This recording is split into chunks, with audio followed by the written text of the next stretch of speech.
स्वाभिमान, लोक कल्याण और सद्गुणों से जो प्राणी अपना जीवन व्यतीत करते हैं, मैं उनका पालनहार हूं। मैं ओंकार रति कामदेव की भस्म उठाकर शिव से उसे पुनः जीवित करने की प्रार्थना करती है। शिव बताते हैं कि कामदेव अनंग रहेगा और द्वापर में कृष्ण पुत्र के रूप में जन्म लेगा। कामदेव के भस्म होने से तारकासुर निर्भय होकर अट्टहास करता है, किंतु पार्वती तपस्विनी वेश में पिता से आज्ञा लेकर हिम शिखर पर शिवाराधना के लिए आती है।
किस लिए पिताजी ने पार्वती को उसकी आराधना की आज्ञा दे दी?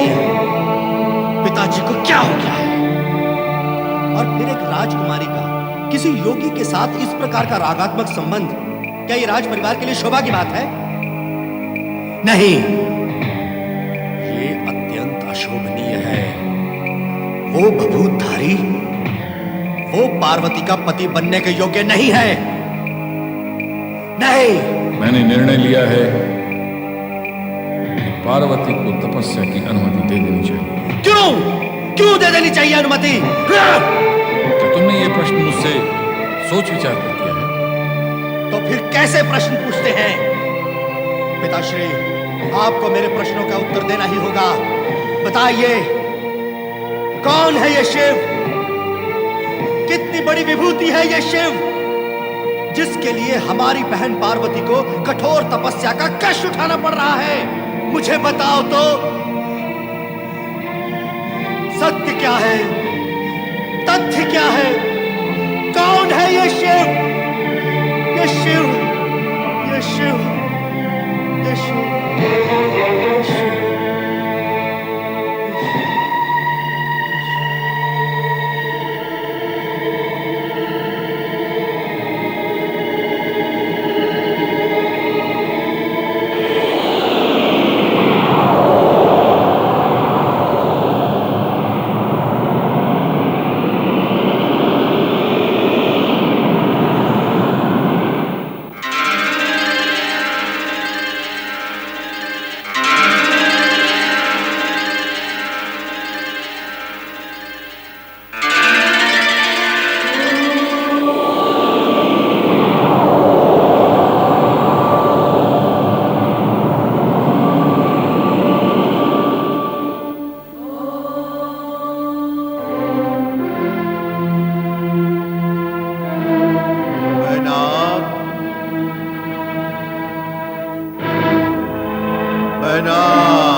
मैनाक,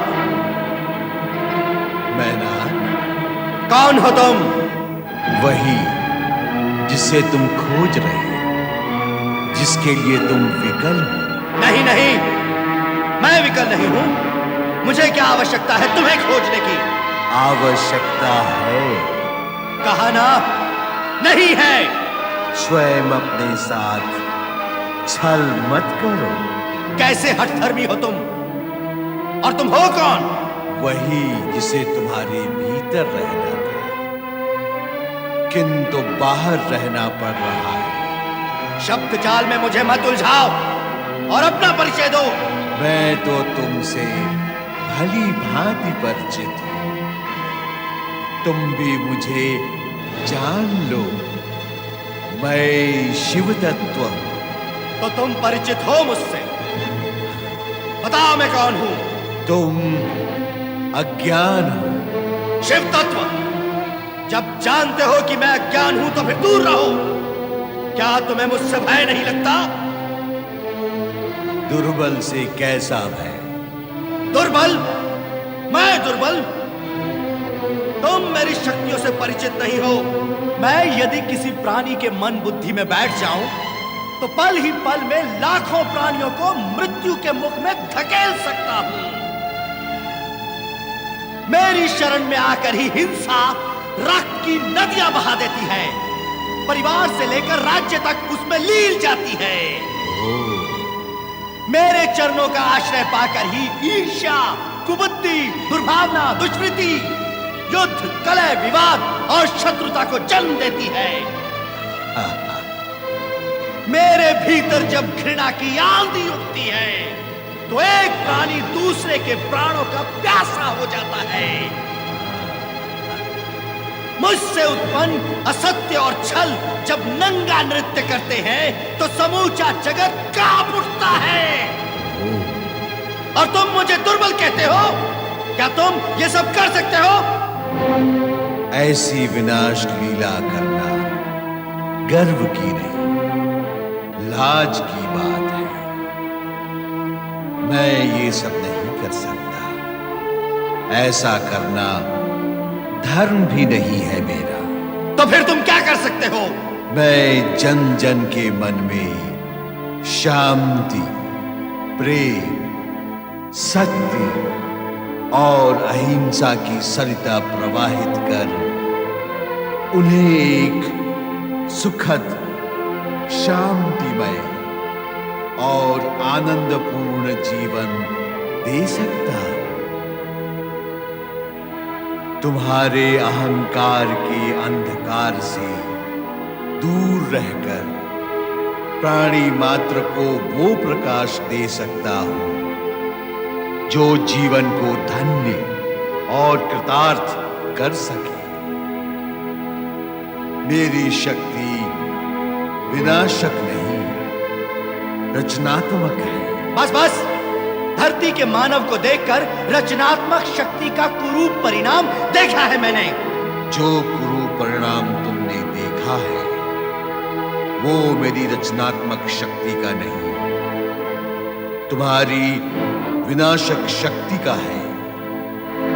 मैंने तो सदा आत्मिक सौंदर्य की सृष्टि की है। प्राणी सौंदर्य प्रेमी और सृजनशीलता का समर्थक है, वही मैं करता हूं। तुम दुष्ट, नीच और कायर हो। यदि तुम मेरे मार्ग में बाधक बने तो मैं तुम्हारा सर्वनाश कर दूंगा। वो तुम्हारे वश में नहीं है। क्रोध में मुझे अपशब्द कहना भी तुम्हारी अज्ञानता ही है। अपशब्द कहकर दुष्टता तुम कर रहे हो, फिर भी दुष्ट मैं हूं। अपनी बहन पार्वती की शिव आराधना के उच्च उद्देश्य से असंतुष्ट तुम हो, फिर भी नीच मैं हूं। शिव की भक्ति से भयभीत तुम हो, फिर भी कायर मैं हूं। उल्टा सोचते, बोलते और करते हो, इसीलिए परिणाम भी उल्टे होते हैं। तभी तो तुम्हारा नाम अज्ञान है। चुप हो जा रे वाचाल। मेरे सोचने, बोलने या करने पे बोलने वाला तू कौन होता है? किसने दिया तुझे यह अधिकार कि तू मेरे बारे में माप तोल कर सके? मेरी बहन पार्वती के विषय में बोलने वाला तू कौन है? बोलता क्यों नहीं दुष्ट? मैं दुष्ट नहीं, इष्ट हूं।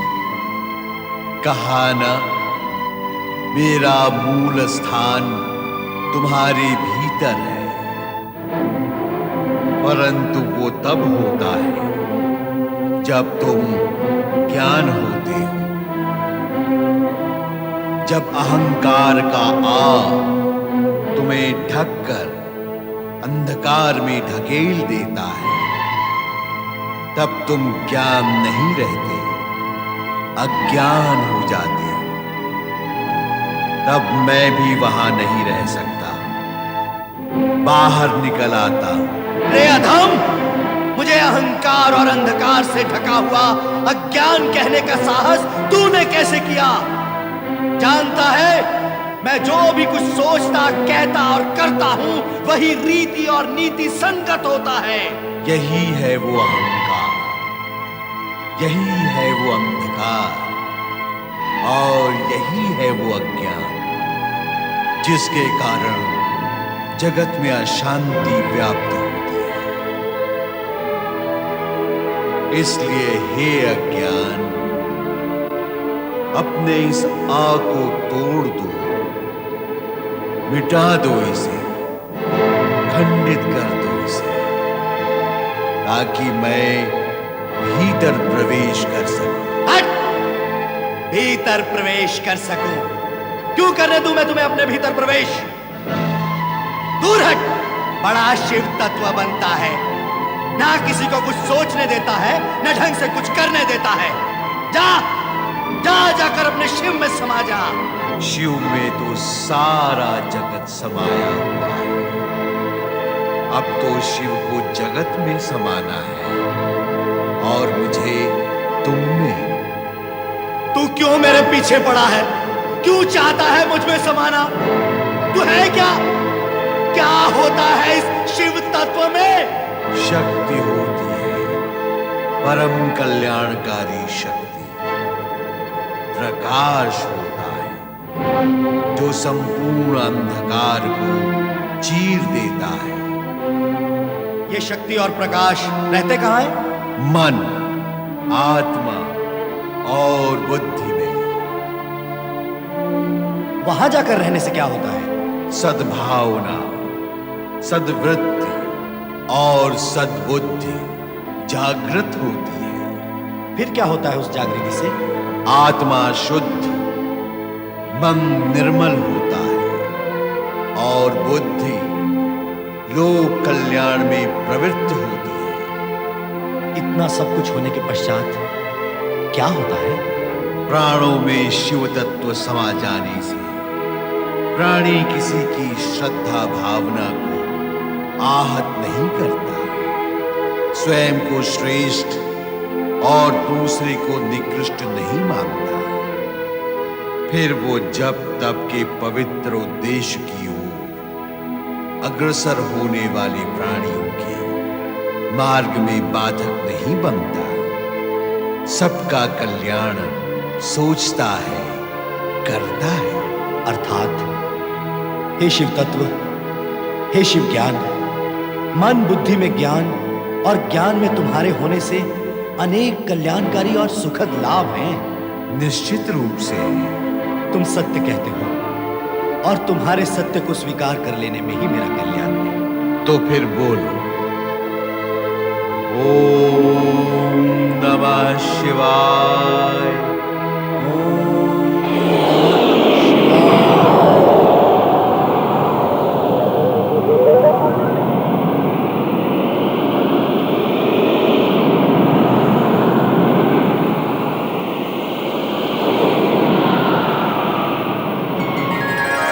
हे शिव ज्ञान,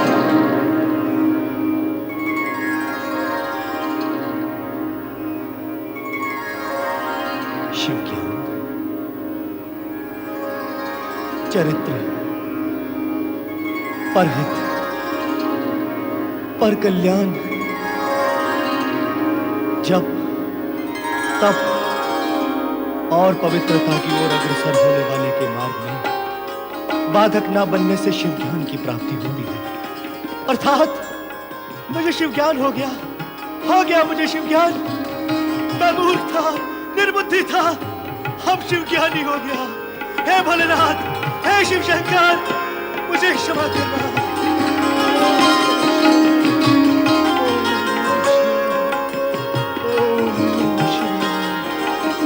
ओम नमः शिवाय। ओम नमः शिवाय। ओम नमः शिवाय। ओम नमः शिवाय। ओम नमः शिवाय। ओम नमः शिवाय।